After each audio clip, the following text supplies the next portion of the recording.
Good morning students. मैं आपकी हिंदी की टीचर नीतू जैन। आज हम पाठ 3 हिमालय की बेटियां पढ़ेंगे। ठीक है, निकालिए बेटा पेज नंबर 13। देखो, हिमालय की बेटियां, इसको किसने लिखा है? इसके राइटर हैं नागार्जुन। ठीक है, नागार्जुन ने लिखा है। अब देखिए, अभी तक मैंने उन्हें दूर से देखा था। बड़ी गंभीर, शांत, अपने आप में खोई हुई लगती थी। संभ्रांत महिला की भांति वे प्रतीत होती थी। देखो, इस चैप्टर में क्या है? हिमालय की बेटियां किसे बताया गया है? हिमालय की बेटियां, हिमालय से निकलने वाली नदियों को बताया गया है।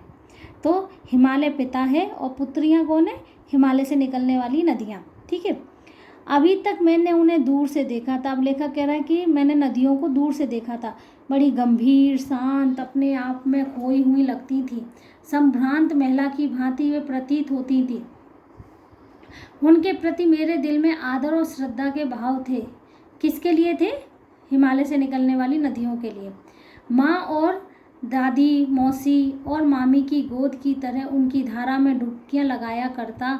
अब यहाँ लेखक कह रहा है कि जिस तरह से हम लोग माँ, दादी, मौसी और मामी की गोद में जिस तरह से बैठते हैं ना, उसी तरह से मैं उन जो नदियाँ थी ना, उनकी धारा में डुबकियाँ लगाया करता था।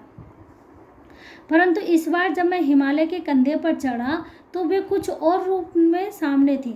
अब लेखक कह रहा है कि अब वो ना हिमालय के कंधे पर चढ़ा, मतलब जब वो हिमालय के ऊपर गया तो उसे नदियों का कुछ अलग ही रूप नजर आया। मैं हैरान था कि यही दुबली पतली गंगा, यही यमुना, यही सतलुज समतल मैदानों में उतरकर विशाल कैसे हो जाती है। देखो, जब अपन पहाड़ों पर होते हैं तो नदियाँ बहुत पतली सी दिखती हैं, एकदम पतली सी धारा की तरह बह रही हैं। तो लेखक ये सोचकर हैरान है कि यहाँ से तो ये नदियाँ इतनी पतली दुबली सी लग रही हैं, और जब ये भारत के जो मैदानी इलाकों में जब बहती है ना, हिमालय से उतर कर जब नीचे पृथ्वी पर बहती हैं तो इतनी विशाल कैसे हो जाती हैं। इनका उछलना और कूदना, खिलखिलाकर लगातार हंसते जाना, इनकी यह भाव भंगी, इनका यह उल्लास कहाँ गायब हो जाता है। अब लेखक कह रहा है कि ये यहाँ पर्वत पर से निकलती हैं, हिमालय से निकल तब तो ये उछलती हैं, कूदती हैं, खिलखिलाकर हंसती हैं। इनका ये भाव भंगी, इनका ये उल्लास जब मैदान इलाके में जाकर के इनका ये गायब कैसे हो जाता है। किसी लड़की को जब मैं देखता हूँ, किसी कली पर जब मेरा ध्यान अटक जाता है, तब भी इतना कौतूहल और विस्मय नहीं होता जितना कि इन बेटियों की बाल लीला देखकर हो रहा है। ठीक है, यहाँ कहाँ ये भागी जा रही हैं? अब लेखक सोच रहा है कि ये नदियाँ कहाँ भागी जा रही हैं। वह कौन लक्ष्य है जिसने इन्हें बेचैन कर रखा है। अब लेखक कह रहा है कि ये कहाँ जा रही हैं, इनका उद्देश्य क्या है, वो उद्देश्य क्या है जिसने इनको इतना बेचैन कर दिया है। अपने महान पिता का विराट प्रेम पाकर भी इनका हृदय अतृप्त ही है। अब महान पिता कौन है? इन नदियों का पिता कौन है? हिमालय। तो लेखक कह रहा है कि ये नदियाँ हैं ना, ये अपने महान पिता का विराट प्रेम, विराट मतलब बहुत बड़ा, बहुत ज़्यादा प्रेम पाकर भी इनका हृदय अभी सेटिस्फाइड नहीं है। अतृप्त मतलब सेटिस्फाइड नहीं है। तो वह कौन होगा जिनकी इनकी प्यास मिटा सकेगा। अब इनको किसका प्रेम चाहिए?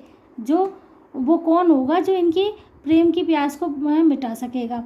बर्फ़ जली नंगी पहाड़ियाँ, छोटे छोटे पौधों से भरी घाटियाँ, बंधुर अधिकताएँ, सरसब्ज उपत्यकाएँ, ऐसा है इनका लीला निकेतन।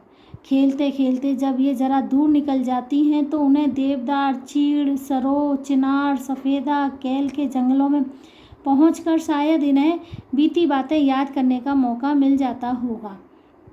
कौन जाने बुढ़ा हिमालय अपनी इन नटखट बेटियों के लिए कितना सिर धुनता होगा। बड़ी बड़ी चोटियों से जाकर पूछिए तो उत्तर में विराट मौन के सिवा उनके पास और रखा ही क्या है। अब इस चैप्टर में लेखक बता रहा है कि जो हिमालय से निकलने वाली नदियां हैं ना, यहाँ पर क्या है, मानवीयकरण अलंकार का प्रयोग किया गया है कि हिमालय को पिता बताया गया है, नदियाँ उनको पुत्री बताया गया है। कि जब ये हिमालय से निकलती हैं तब तो ये छोटी छोटी सी होती हैं, पतली दुबली होती हैं और इतनी उछलती हैं, कूदती हैं, खिलखिलाकर हंसती हैं। पर जब ये मैदानी इलाके में जाती हैं तब इनका ये खिलखिलाकर हंसना, चंचल भाव, ये कहाँ ख़त्म हो जाता है। और हिमालय ने इन बेटियों को, अपनी बेटियों को इतना प्यार दिया है, फिर भी ये इस तरह से दौड़ी चली जा रही हैं कि ये अपने पिता के प्यार से सेटिस्फाइड ही नहीं है। अब इनको कौन ऐसा है जो इनकी प्यास मिटा सकेगा, इनको सेटिस्फाइड कर सकेगा, इन सब के बारे में लेखक बता रहा है। ठीक है, आज हम इतना ही पढ़ेंगे, आगे का चैप्टर कल पढ़ेंगे। ठीक है बेटा, गुड डे बेटा।